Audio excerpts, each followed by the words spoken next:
Hello, everybody. Welcome to Creature Club, the show where I guess two guys right now get excited about monsters. Sadly, I am your host, Mikey DC. Sorry, just like it's if he's died. It's like, Oh man. and I am your co-host, Daniel. Guys, something terrible happened. If you guys don't follow us on Twitter, you probably don't know the saga. But this is what happened. You guys probably heard a lot over the years of Tim's laptop just breaking and not really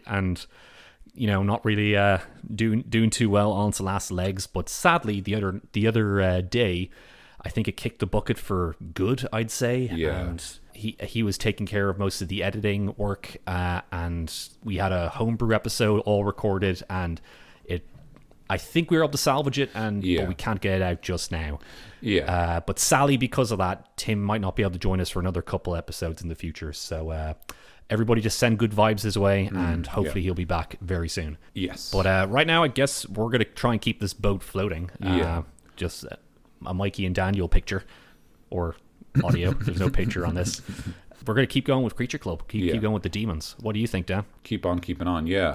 I will say, just to echo what you just said, Mikey, we have recorded the episode, and Tim is fairly confident that everything can be salvaged, and even if he wasn't sure, the actual episode is safely backed up. It's just his edit isn't backed up offline, off his machine. So we can always start a new edit, but I think we would much rather complete the work with Tim, and for now just keep going, and it's coming. I will say, here's a little secret. Actually, you know what? There's going to be a secret after the audio at the end of the episode. Because occasionally, as you and I know, Mikey, occasionally when we're feeling rather saucy, we'll throw in one or two jokes that we felt didn't fit the flow of the episode, but we enjoyed, and they'll go on after the end of the music at the credits. It's like a Marvel Cinematic Universe stinger at the end after the credits. Except except mostly like dumb jokes. Well, I guess that's true for them too. But anyway, but usually it's dumb jokes, and like Nick Fury shows and then up Nick Fury at the end as well. Kicks in the door and he's like, "Get on my team, Wolverine!" And it's all very exciting. Throws him his Avengers badge and his Avengers gun and tells him to rejoin the force. Wolverine gonna show up, and like he doesn't. And then he doesn't. He never does. And it's like, oh, never mind. But we will have a little something after the credits for those of you who are interested in sticking around. Yeah, that's a good way of getting people to listen to the full episode, Daniel, or they can just skip it. But whatever, I'm not your dad. We're neither of us are your dads. Yes, neither. We're not your dads. We're not your collective dads. So, on the subject of not fatherhood, what are we talking about this week? What are we talking about this week? We are going to keep going with our Demons epic because we really want to get past them, and we really want, because it's we've been doing it forever. I think it's actually I can't remember a time where I wasn't doing an episode of Demons. I can't. There's not a recording in my short-term memory that's like, oh yeah, and then we did that creature. It's like, nah. It's all demons. Do you know, I always look back at the episode catalog we have, and I'm like, when the hell did we do an episode on a Cambion? I do not remember a single thing we said about the Cambion. It's funny because the Cambion is one of the few episodes I remember, because we came up with that really interesting campaign idea that I still want to use. What was that? It was the one about how the Cambion can shapeshift and persuade people, and so he'd be a really cool gang leader in an urban campaign, like a Thieves Guild leader, who constantly disguises themselves, and so it's only right at the end of the campaign that you're like, oh my god, they're a demon. I think I remember that. And we came up with the idea that its plane shift ability is tied to a special mirror it has in its lair, so that then the party can use the mirror to go to another dimension and then do crimes in the dimension of fire and stuff like that. Well, that's cool. Which I always thought that sounds. I'd love to run that game. I'd really, really enjoy running. Did we come up with that? Yeah, we did. Yeah. God, we're good sometimes, aren't we? We're actually quite good at this. It's hard to believe because we feel constantly I have no idea what I'm talking about. But there is, there is diamonds in this coal. Yeah. But it's just funny whenever I think back at the episodes. Sometimes, when I don't know a thing about monsters, and then people are like, "Oh, but you're the monster guys. You should know everything about them." I'm sorry, I don't remember the last episode. Okay. It's only really bad when it's but you've cut, like, because we're only on D's. It's like, oh, but it's one of the sea monsters. You should know. It's like, man, I'm sorry. I don't remember anything about how centaurs work. I can kind of improvise it. I'm like, they're kind of tough and they have a charge ability because horses have a charge ability. Yeah. But I don't remember anything about the centaur. It has a spear and a bow. Yeah. I completely forgot that we didn't really like the Coatl stat block until I listened to the episode again the other day. I thought we actually kind of liked that one, but turns out we actually ragged on it quite a bit. We did, but like I think our reasons for it, like I don't think we like hate the concept or anything. I think it's just like the way it's written as a creature doesn't create like a lot of interesting space, and we were like, oh, it's a bit too good as an ally and it's too overwhelming as an enemy, and like it's it should be a higher CR like or something like that. I think that was broadly our consensus. Yes, and if this is your first episode of Creature Club you're listening to, then maybe use this as a chance to go back and revisit, or just visit us for the first time, I guess, if it's your first time. Exactly. Anyway, sorry, we're tiptoeing around the topic. Today we're going to talk about the Quasit, the next of the demon's entry. It is a tiny little creature. What does he look like? He kind of looks like a little... if you think of a little demon, and he kind of the face he's making is like the epitome of. He's like a cross between like an imp and Stitch from Lilo and Stitch. That is really good, Daniel. That makes a lot of sense.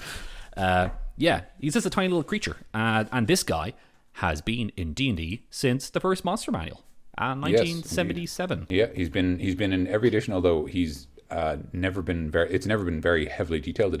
Has always been sort of it was originally called an imp, but it got renamed to be a Quasit specifically when Planescape was introduced. Right. And then other than that, it's appeared in a couple of books. It appeared as there's a little green box that says the same thing in this edition of the book, but there was a historical book called Tome of Blood, I want to say, or is it Tome and Blood? Tome and Blood, I've got it open here.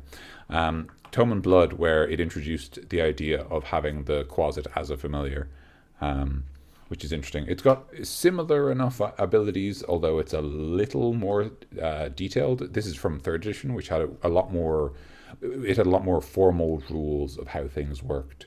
But it was fundamentally very similar. So that's basically it's the shortest version of its history. Shall we read out what's in the book? Yes, we shall. I will give it a read right now. Quasit. Quasit infest the lower planes. Physically weak, they keep to the shadows to plot mischief and wickedness. More powerful demons use Quasits as spies and messengers when they aren't devouring them or pulling them apart to pass the time. A Quasit can assume animal forms, but in its true form it looks like a 2-foot-tall green humanoid with a barbed tail and horns. The Quasit has clawed fingers and toes, and these claws can deliver an irritating poison. It prefers to be invisible when it attacks. Oh, this poison is just so... Man, I'm just not feeling it, It's just so irritating, Like, when poisons, and sometimes you're kind of into them, but like, this poison is just, man, I'm not no time for it. I know exactly what you mean. Yeah. Great, so he's a small little guy, and you can kind of tell, I kind of pictured this idea of him even before reading it out, but pictured him as like a small little spy or like a mischief maker kind of thing, because I guess in D&D, all tiny monsters seem to be like that, I think. Yeah. We don't have very many Napoleonic creatures who are like, I will rule this world. They're, a wee babby.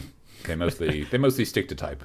Although that would be very funny and a cool D&D idea. That would be a really fun thing to give just like a goblin. Just a goblin who's like got a complete Napoleon complex. Like a plankton character from SpongeBob. Yeah, actually, yeah. That'd be great. I like that a lot. But we can talk about that later. Maximum overdrive. Maximum overdrive. So that's its description in both historic. It's always been very historically similar. It's a sort of a weak fighter, but it's tricksy and it's got a couple of interesting powers that give it a unique ability, both as a spy for more powerful demons, as we learn here, or just as a mischief maker, something that wants to cause and create havoc. But they are, of course, evil, like every other demon. So their mischief is often going to be sadistic and violent rather than good-natured or even sort of prankster-ish. Yeah, let's just hop into it. Let's go to this stat block. Roll the music. Let's go to the board.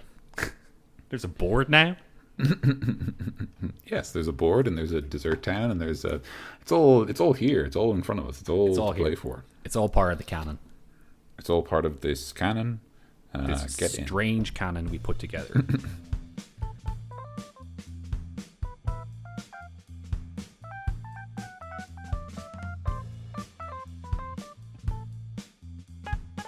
Quasit, tiny fiend, demon, shape changer, chaotic evil.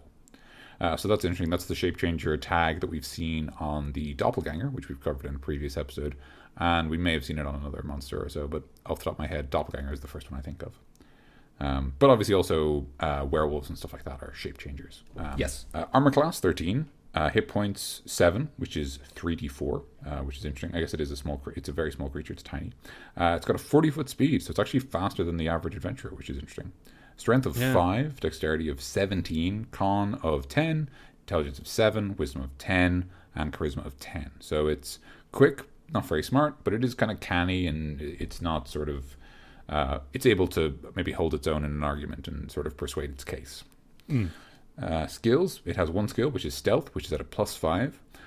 It is resistant to cold, fire, lightning, bludgeoning, and piercing and slashing from non-magical attacks. It's immune, as we expect, to the poison damage type, and it is immune to the poisoned condition as well. It has 120 feet of dark vision, which is pretty good. It's standard for demons, I believe, unless they get something better. But yep, they either have 120 feet of dark vision or 120 feet true sight. It's either or. Yeah, and the Barlgura has blind vision, I think. And a passive perception of 10 from its 10 wisdom and no other modifiers. It speaks Abyssal and Common, which is interesting, that it doesn't just speak Abyssal. That is but I guess that makes strange. sense. But it doesn't have telepathy, so I guess that's kind of its trade for it. It is a challenge 1 monster, which is interesting because I believe it's actually, therefore, technically, according to the game, more dangerous than the main, which is the sort of the weird zombie Danny DeVito figure, or the what's his face, the Dretch. Yeah, sort of the weird pig-headed thing. Yeah, just by looking at all the abilities before this, I guess it kind of makes sense. Yeah, so let's get into those abilities. First off, it has Shape Changer, as we've described in the description.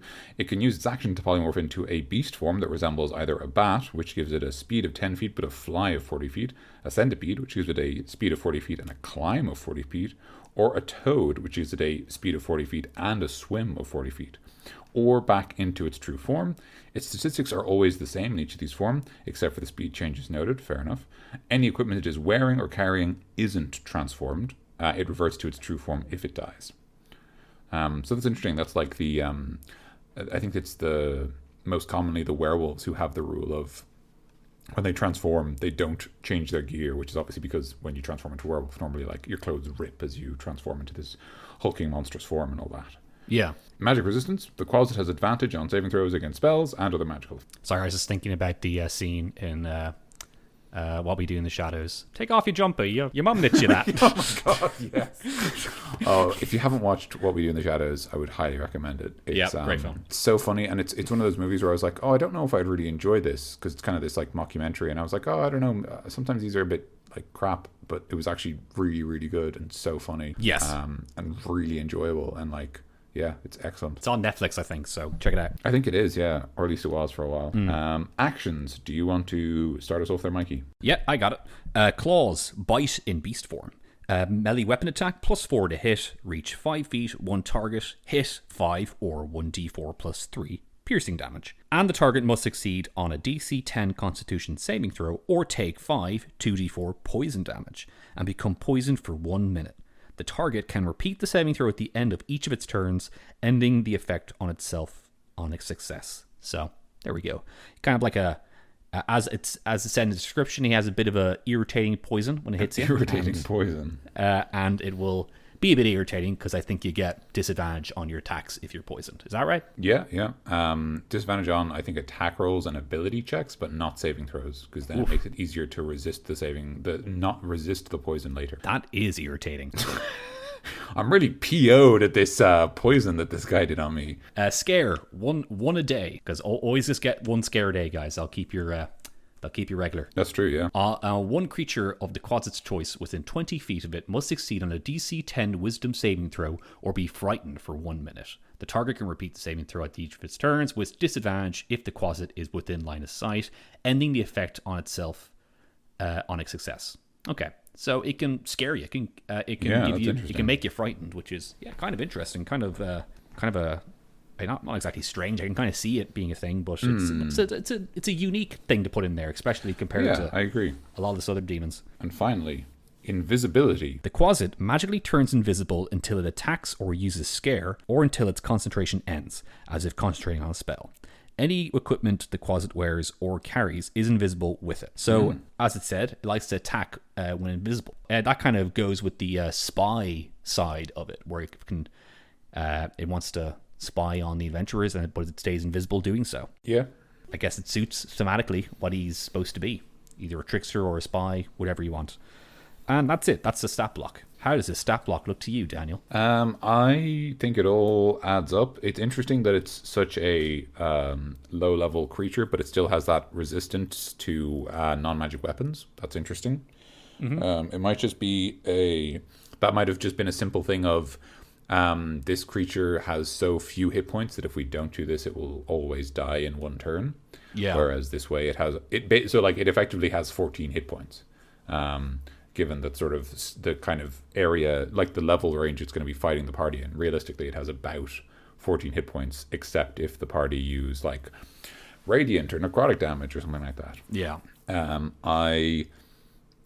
also well, I don't know if I'm surprised. I'm maybe a little surprised that it has the magic resistance, but maybe that's only because I feel like what's interesting about the Quasit is that it's a low-level creature that's not really very dangerous to the party in terms of it gets 1 attack per round, and its 1 attack deals like at most 15 damage. And like that's its best turn is 15 damage unless it gets a crit. Yeah. I suppose I feel like it's interesting because like it's one of those creatures where I'm like, this creature has a pretty big stat block, but it'll die in like 1 round if the party just get their hits in. Not even 1 round. I'd say like 1 hit from any first level party could probably. I would say it depends on the kind of like, you know, party they are, and like maybe they have like low damage per attack or whatever. But I'm thinking like if even it's something simple as like the fighter does like a sword attack and then the wizard hits them with a cantrip, I think that would be enough to probably knock the Quasit down. Yeah. And that's fine, obviously. Like that's not a big deal. But what I kind of feel is like in some ways it almost has too much stuff for something that's going to go down so quickly. Yeah. I would say the magical resistance there because they don't want it to die that easily, I guess. Just an extra little bit of defense that they can possibly give it, you know, without it being too I guess overpowered, you know. Exactly. Yeah, they could give it like more like, you know, invulnerabilities or like another, or just give it more hit points or whatever, and exactly. Like, it's just we'll give it the magic resistance because other demons have that and it fits the type. Yes. Okay, well, let's talk about this more in the next section because I got a little bit to say. Same. Okay.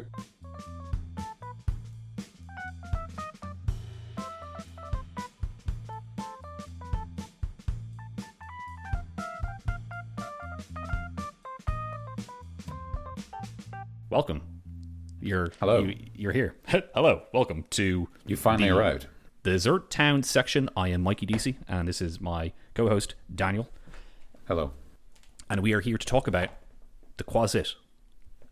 Right. By looking at this block, I'm gonna guess that he's a little bit of a non-combative guy. You know, he's not really. Yeah. I don't think you're supposed to put him into the Matrix room because I'm going to be honest with you. Put him in the Matrix room and he will die before the second round starts because it's like you know, because you're in the Matrix room. No, Morpheus says what he needs, guns, and then he gives you the guns and you shoot up this Quasit and that's it. Like it's not going to be very. I just imagine like just the like it's like the Shaun of the Dead, like the entire party just circling this thing and like bludgeoning it like to bits. That's what every encounter is like. Yeah, basically. Have you ever played D&D before, Daniel? Get him! Don't stop me now. Don't let him get back up. Yeah, so this stat block's interesting because I would agree. I don't think it's for the Matrix room, I very strongly think that the Quasit stat block exists to tell us how to use it in a campaign sense. Because we have a creature here that's very, very weak when it's isolated against the party, but it has a lot of really useful tools for escaping. Yeah. And it also has a lot of useful tools for spying and information gathering. And so I think in that sense, we are kind of being told, and even the description for the creature agrees with this notion, that this thing is more invested in, observe and report than it is in get in there and get your claws out. The one ability that really interests me is the scare ability. Yeah.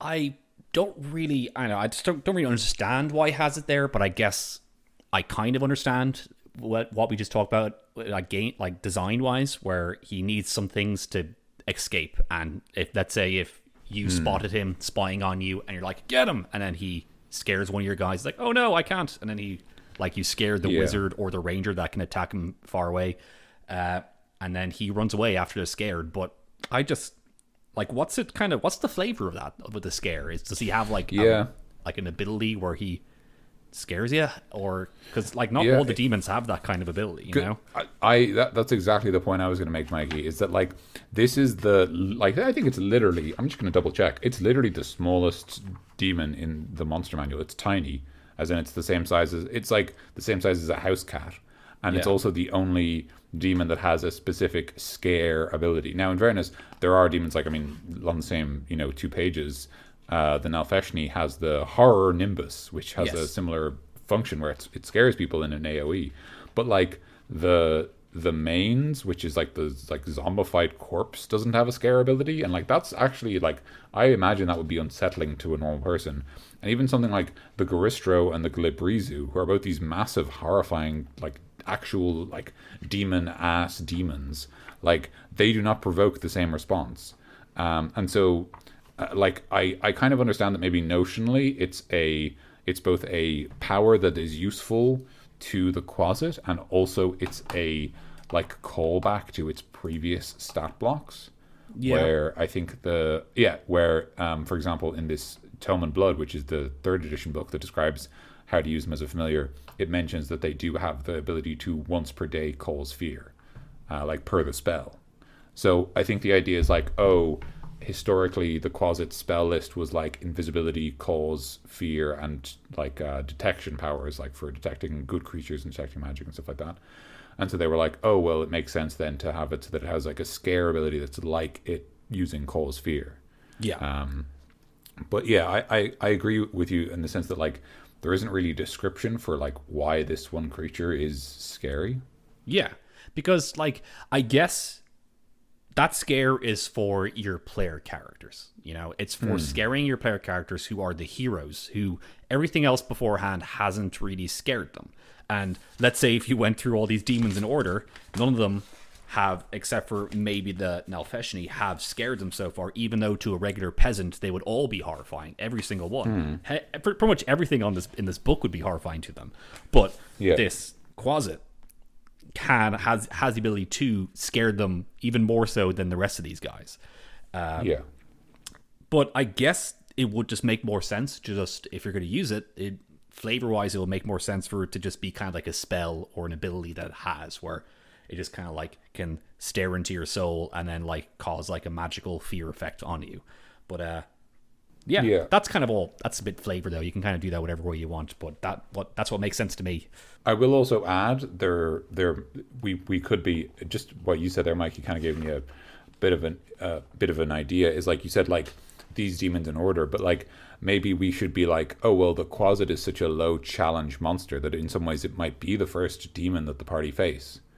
And so if we're introduced to demons and we learn, oh, they can supernaturally frighten the like normal people, then in some ways by setting that precedent, we can then have things like the Nalfeshni show up later with their horror nimbus, or even other creatures have abilities to do with frightening you and things like that. And like it's almost like a kind of a mechanical foreshadowing where we've established that this is an ability these demons have. And obviously, the Quasit one has a DC 10 Wisdom saving throw, which isn't very hard at all. It's literally you have a 50-50 chance of passing. If you've got any kind of bonus, you're already doing great. So I don't I don't necessarily think that it's a big deal in terms of I don't think it defines the fight, but I do think it's interesting that it's the only demon that has a specific ability to do with I can frighten mortals. And in some ways, I almost want to say that maybe this scare ability should be a demon-wide power.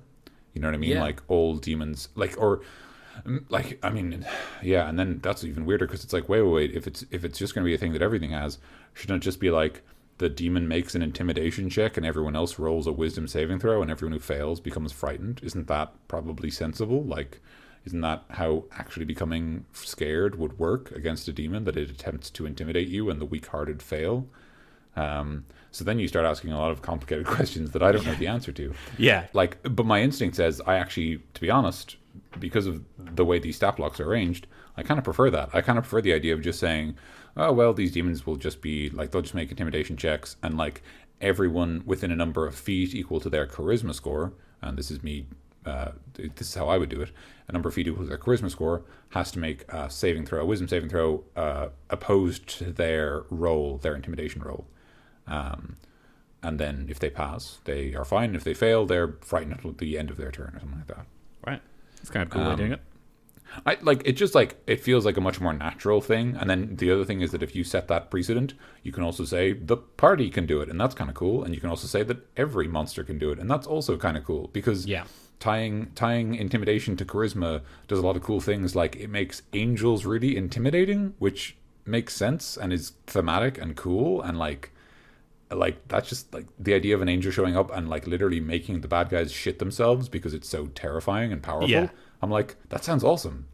I want that to happen. You're adding a morale system to the encounter. Yeah, it's kind of a cool way. Yeah, it's kind of cool. And we kind of touched upon that a little bit with the I think you remember the Bugbear episode.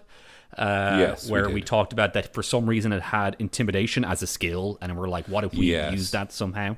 We talked about the idea of passive intimidation being a mechanism for party morale and stuff like that.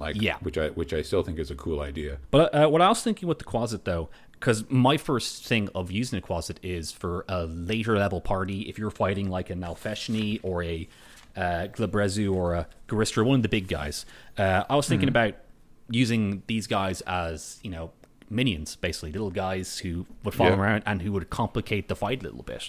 Which that'll be cool and that'll be fine. But just would you keep the scare in there or would you get rid of it? Because if you had a bunch of them around the place and they're just kind of scaring all your but they can only use it once per day, so I guess I'll tell you what I would actually do if I wanted to use Quasits in a fight with a high level party. I'd actually create a Quasit swarm because they're so tiny. So I'd be like Quasit swarm is a large swarm of tiny creatures. Yeah, like the swarms of bats and stuff like that at the end of the monster manual.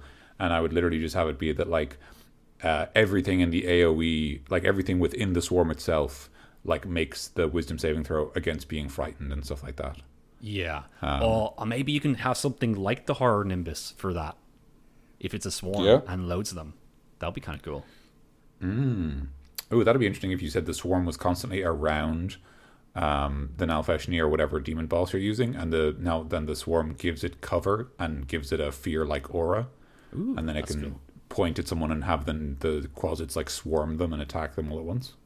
That's very cool. That is very, very cool.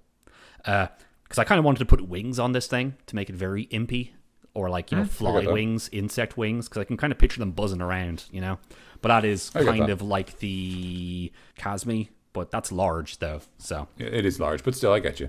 I guess in fairness, it does have the ability to shape change. So if you wanted to make a simplified minion version, you could say it can shape change, but it always has the bat wing, so it gets the fly speed, and maybe it doesn't have the scare or the invisibility, or those abilities are folded into its its invisibility is just a bonus to its AC because it's constantly flickering in and out of sight. Yeah. And so just simplify it down to a really, really short stat block that's it has this much AC, it does this when it hits you, and it's always got wings and blah blah. Yeah. Because I really like the idea of just kind of setting up a big demon battle of like, oh well, the sky is darkened by the swarm of demons, and just like there's so many of these Quasits and they're just flying around in the sky and it's darkening the world just because that there's too. a swarm. That's cool. It's just like, it'll be a cool image to say. Yeah, I like that.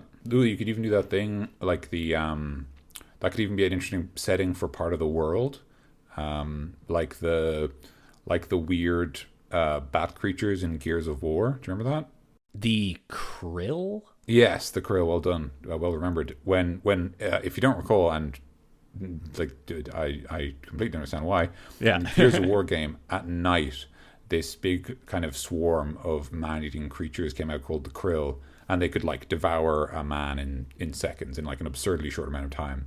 But they could only come out at night because they, for whatever reason, they like melted against like sunlight. So you use like UV weapons to defeat them and stuff like that.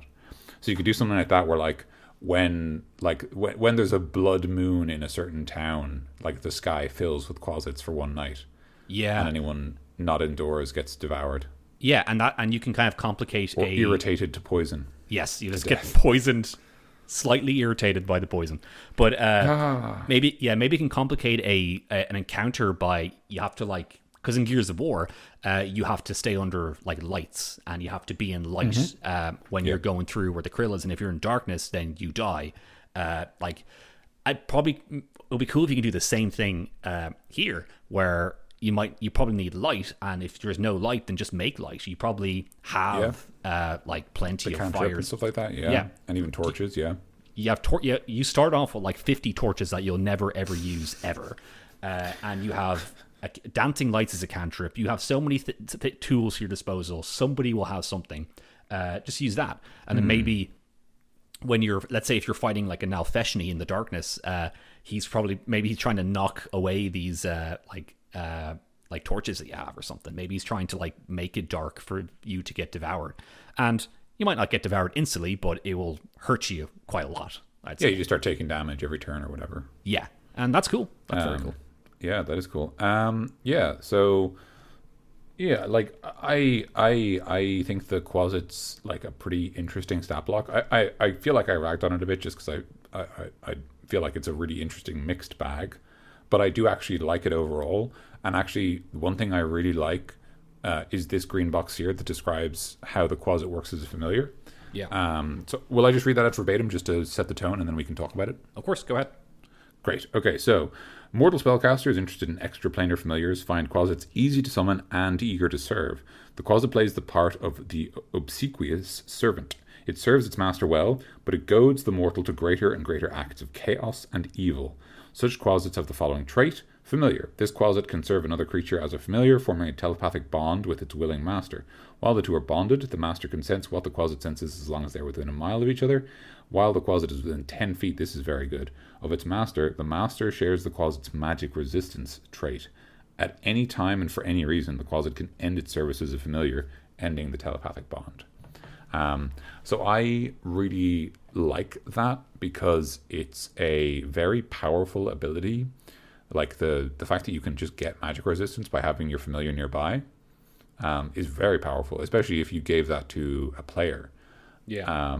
But I do love how the power is entirely in the Quasit's corner in terms of it can at any time end the bond and then instantly take away their master's ability to gain their magic resistance.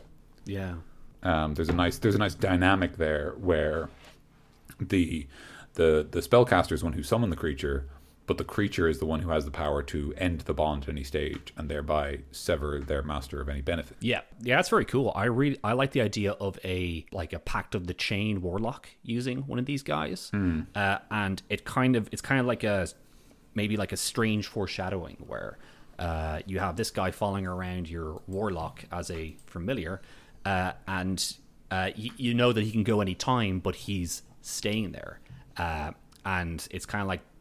You're like, this is strange. Why is this thing sticking with me, even though he might not like me, or but like my patron sent him to me. Like, what, he wants something, but I sense some bad juju coming from this. It's just kind of like maybe it's setting up for like a conflict with that patron later or something.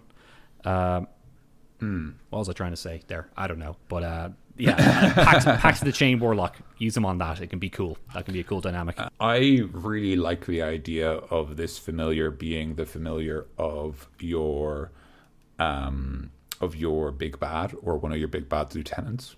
Yeah. Because it gives them magic resistance, which means we can take an existing NPC stat block and just say that they have magic resistance. Yeah. It's obviously we've as we've covered before, it's obviously an excellent spy. But even something as simple as it can shapeshift between 3 normal beast forms, and I really like the idea that it effectively its Quasit is always in one of these forms. So for an extended period, the party don't know that the Crimson Witch has a Quasit as a familiar because it's always a bat or a toad or a centipede. Yeah. And so they think it's like, oh, they just have the ability to change their familiar shape or whatever. Yeah. They think it's a power that this spellcaster has, and only later it's revealed actually it's a Quasit, and that can be either a tool that just reveals that this spellcaster had powers that you didn't expect, and maybe it uses the ability to summon demons later in a different fight, and that's cool. Yeah. Or you set up the link to the low planes so that actually these bad guys that you were fighting have been working for or working with demons, and as a result, you now have this other threat to deal with. Yeah. Just by thinking there, a centipede will be impossible to find, I'd say. If he was spying on you as a centipede, that's like, that's basically invisibility, but even better, I'd say, because it's like not really magical. You just kind of turn into a bug. It is still tiny, which means it is still like because its size doesn't change, so it is still like a big centipede, but it's still like a centipede. So it's very hard to find. You probably got a bunch of those things around in like a fantasy world, big bugs.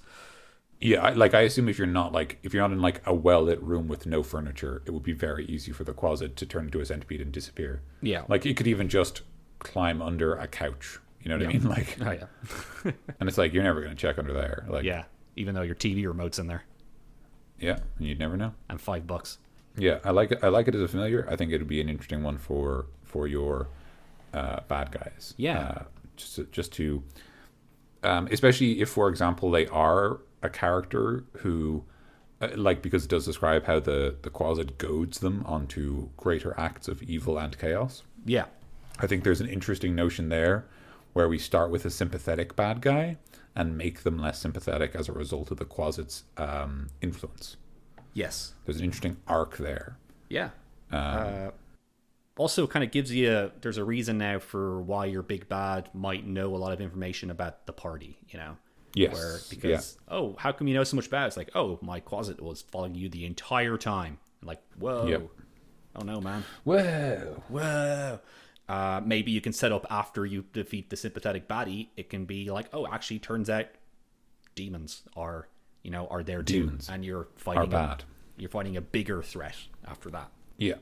Also, there's a really great turn where you're fighting the bad guy, and the Quasit betrays them and tries to get the party to recruit him. Yeah. Like deliberately, says, if you swear you'll let me live, I'll turn on my master and your spells will be more effective. I'll remove my warding that I've been providing them with. And so now the party are like, let's just say yes, because we don't want the bad guy to have magic resistance anymore, because he's been shafting the wizard for the last 3 rounds. Yeah. And then obviously the question is like, well, do the party stay to their oath because they said they do it? Do they care about that? Like, this creature is a literal demon.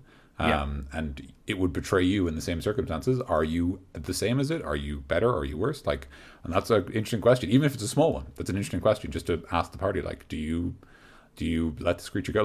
Because I imagine, right, by the time that they're actually fighting this evil sorcerer or whatever who has the Quasit familiar, they're powerful enough that they can kill the Quasit in one hit. Yes. That you wouldn't even roll. You just ask the party, do you let this Quasit go, or do you kill them? I'm not even gonna ask you to roll because you're so much more powerful than it can't escape. Yes. And that's giving those little climactic decisions at the end of a fight, or during a final, I guess, a final boss, to put it in a way, having do you help them or do you not? That's always, it's cool to throw that at players, kind of like a little dilemma for them to choose between. Well, we've talked about it as a familiar, and we've talked about it as a sort of a swarm creature as part of higher level demon fights. I think we can agree, like as a solitary creature, it isn't necessarily going to provide a very interesting fight, but I do think it could be an interesting. I do think it could be an interesting like mystery villain in the sense that it has the ability to shapeshift and turn invisible and frighten people. So perhaps we have some sort of setup where the Quasit is doing something like is performing a specific task. Like the top of my head says it's stealing things, and the reason I say that is because under its invisibility, it says when it turns invisible, anything it's carrying or wearing also turns invisible. So if it's able to get its hands on valuable relics, it can turn invisible and as a result get away with them. Yeah. So I kind of like that idea that you had this this Quasit stealing things, and maybe because of its mischievous nature, it's trying to set up other people as the thieves because it wants to see the town turn against itself, and it's up to the party to kind of uncover what's going on. Yeah, that's very cool. Yeah, that's cool. The only question really is like how you what you do to make the sort of like what I'm thinking is like that's a great start, but I want to make it more like I want to give more, because the Quasit's really really good at sneaking around things because it can transform and turn invisible. Then I'm like, what can it what can it be doing that makes it sort of almost gives the party a little bit of something to look for? And I think it might just be as simple as whatever it's stealing, it needs its hands, so it can't change shape. It has to rely on turning invisible and sneaking past things. Yeah. And it can only change shape to get into places. Yeah, and maybe because he's 7 intelligence, he's a little bit stupid compared to other demons. Makes maybe mistakes, he likes, like leaves footprint through the flour and stuff like that. Or likes to stick around and kind of like laugh at the other guys, like, haha, you're trying to find me, haha, that kind of stuff. And even like it could sneak past a guard, but because it's like cruel, it wants to try and scare them instead. Yeah. And you just say like, oh, the guard fails its save because it's not interesting for them to pass, but like it fails its save, and then it's able to tell you like, oh, something scared me, and like, maybe you could do something where you could set up like this guard is like regarded as a coward in town anyway, so people are like, oh, they're full of shit, like they were just frightened by like the wind or whatever. But then it's like, do the party actually like believe this person? Like maybe they roll like they use their insight to try and tell like, is he full of shite, or is he actually is this guard were they legitimately frightened by something? And, like, that can be one of the clues that leads them to the creature. Yeah, and then like eventually you start to realize, oh, there's some sort of magic to this right now. It's not. I don't think it's one person. There's something magical going on here, and then you kind of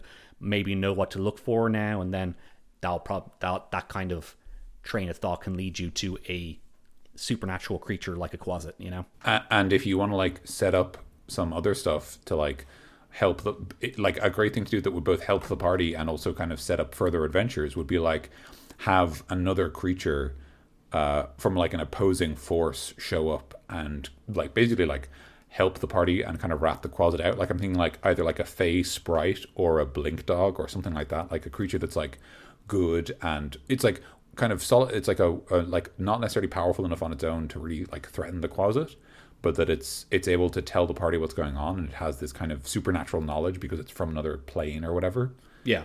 Even a Modron, like one of those wee little like square guys from Primus, the Plane of Law, that could be kind of fun because they're neutral as well. So like the idea that they're not necessarily like zealous enough to stop the Quasit themselves, but they feel like it's only fair or like balanced because of their like system that like they inform someone on that side what's going on, and then you can do the thing where you can use that like creature they meet to set up like later adventures where they meet them again or they ask them for their help, or even something as simple as like the sending spell, for example, needs you to know like the name of the creature. So the fact that like we met that Modron once, so maybe we can use the spell sending to contact them to get them to help us. Yeah, that's kind of cool. Or you could just summon a bunch of angels. That's true. I do like the idea. So because we've kind of danced around this idea before, I do like the idea of the Quasit, like the forms it's taking, like the centipede and stuff. I do like the idea of Quasits becoming a creature that can infest things. I like the idea of Quasit infestations. Like, especially I like that notion, like if you're doing like a game about like traveling the planes, so that like you travel the astral sea and you find like an abandoned settlement or like a temple to a long forgotten god, but it's just infested with all these tiny like low level demons. Yeah. And like nothing else, like no structure, just like the idea that like they're almost animalistic and there's just like hundreds of them, and it's kind of that same like the fucking spiders in Mirkwood and stuff like that, just like so many of these like almost mindless creatures, and you're just like, no. Yeah, I like the idea of these guys because it mentioned that they're kind of like they're like almost let's see what did it say exactly here. More powerful demons use Quasits as spies, messengers, blah blah, but when they aren't devouring them or pulling them apart at times, so that they're kind of like low on the pecking order. I like the idea of them like Quasits kind of wanting to go somewhere where they're not low on the pecking order, and maybe they go to the material plane and they just all take over a town, and they have like there's like one Quasit who's like their Quasit king, and that's fun. It's a little bit more powerful. Maybe he has like a instead of shape changer, like a polymorph kind of ability. Yeah. And then he's this little he has a little crown on, and he's took over a town and kicked out all the villagers, and they're like and then you just come across in the middle of a field like a encampment of villagers, like these creatures just took over our town, can you help us out? And you go in there and it's just swarms of these things, like, oh crap. Okay, let's yeah, I like that a lot. And actually on the same vein, that could be cool if like the same idea, like Quasits wanting to like have a bit more power, like taking like low level bad guys like kobolds and goblins and saying like one Quasit has come over and like taken over the tribe because it has like a bit of scary magic and it's kind of frightened the rest in line and stuff like that. Yeah. Oh, that'd be very good. Kind of like shows like maybe actually you can do thematically where that's like that scare for once per day, maybe he can use that to like scare a high level, like a higher level but still a low level monster, like maybe like a exactly, like a bugbear or something. Yeah, like a bugbear or like a war boss or something, like a kind of a like still low level but like slightly more dangerous goblin-y dude, or like a kobold sorcerer or something like that. Yeah, then you can have that funny reveal that it was a Quasit behind this the entire time, and then he's like the puppet Pay no master. attention to the man behind the curtain. Exactly, yeah. Like that'll be very funny. That'll be a fun like low level adventure, you know. Yeah, that's true.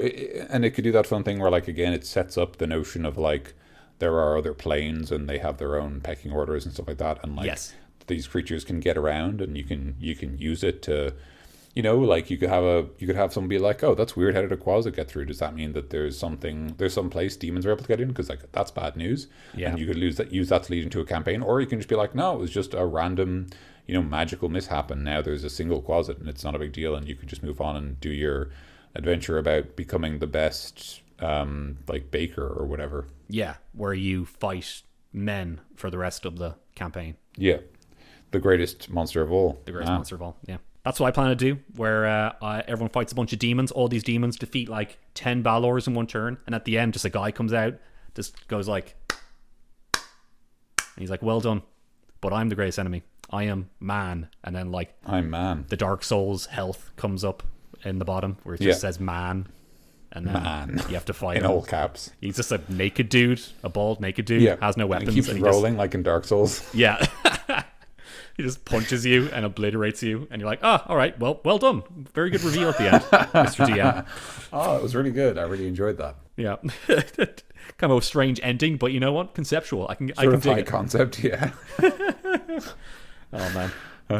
Yeah, sorry, what were we talking about? Yes, Quasits, many uses for this little guy, I think. You know, we explored only a couple. I'm happy to leave it there. Yeah, let's leave it there. We're hitting the time, I think. We're hitting the time. You must be tired, Daniel. It's like it's 20 to midnight. It's like 5 o'clock in the morning for you, isn't it? It's like 100 in the morning. Yeah, it's 100 in the morning. Really early. That's because that's how time zones work for us here in the land of saints and scholars. It's 100 o'clock in the morning. Oh man. No, it's close to midnight, but that's fine. Because I'll just go to bed now. That's right. I'll edit this and put it out. A little peek behind the curtain, a little bit of actually makes more sense. A little look behind the DM screen for you guys at home. Yeah, thank you very much. It's the day before an episode should come out, so I have to get working on it right now. But You do. yeah, It's all go. it's all go from here. It's the only time we could record together. So yeah, let's leave it at that, guys. Let's do the housekeeping at the end right here. Thank you very much for listening. If you liked this show and want to see or listen to more, consider subscribing to us on whatever podcasting app you use. Give us a like, give us a review, give us a rating, whatever you do on your thing. If you're using iTunes, giving us a rating and a review is cool and helps us out, and we quite like it. If you want to listen to more, we're on creatureclubpodcast.com. That's our website. You can contact us there, leave a comment. We're always looking for new monsters for the Homebrew Special, which we recorded one already, as we said, and will come out soon. But if you didn't show up on that one, then there's always next time. So keep sending them on to us. You can send them on the creatureclubpodcast.com, on the contact us section, or on creatureclubpodcast@gmail.com. You go there. And if you can follow us on Twitter, Creature Club Pod, at Creature Club Pod, I mean. And what else am I forgetting? Did you say we're on Spotify? We're on Spotify. If you prefer that, follow us there. Yeah, some people have said it's been very helpful for them, so I just figure every time we get a chance I'll mention it, because I know for some people Spotify is handy for sticking on in the car or whatever. Yes. So yeah, we're there. And can I do a shameless plug for my thing? Please do. All right. I will say right now that I have a new project where I started out. I have a YouTube video where I wish to do a series of it called Screen to Table. That is Screen to Table, no spaces. And I came up with a idea of talking about video game concepts to put into your D&D games. And the first episode is not bad. It's about Zelda, using Zelda design for your... Thank you very much, Daniel. But it's using Zelda design for your D&D campaigns. And I think when... Not when this episode comes out, because it's out tomorrow. But I'm working on a new episode about Metal Gear Solid. So I hope that's sweet. That's something to look forward to. And I had so many more ideas, and I'm looking forward to how the project goes. So yeah, man, it's really cool. Go over to my Mikey DC channel, Screen to Table, and I might put a link up on the website if that's okay. You should do that. Absolutely. And yeah, that's really it for my shameless plug. Thank you so much for listening, guys. I have been Mikey. And I've been Dan. Stay cool.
Here's the secret information.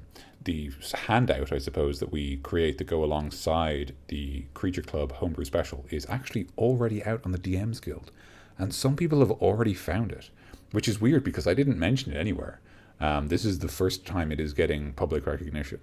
But yeah, so if you want a little bit of a sneak preview as to what we'll be covering in the episode, you could do some snooping on the old Google to try and find it. And if you do find it, don't say anything. We're not going to tell you how to find it. We're not going to tell you what it's called, but you probably know what it's called by looking at the other one. If you didn't show up in this one, please wait till next time. We got plenty of submissions, and we do. You will show up in the next episode. But yeah, download it there, check it out, and hopefully you'll know what the next episode for Homebrew is about, I guess. So be just super sneaky with that one. Don't tell anyone. Shush. Don't tell anyone. Don't tell anyone. Don't tell anyone. Shh. This is the ASMR ending. We're gonna just leave. I'm just gonna eat some crisps really loud. I wish I had a packet of crisps right now. Oh, no. I wish I did too. I don't. Yeah. Can we put in like post crisps noise? No, that's not. That'll be terrible. All right. Good night. Love you. I'm going to add crisps in post.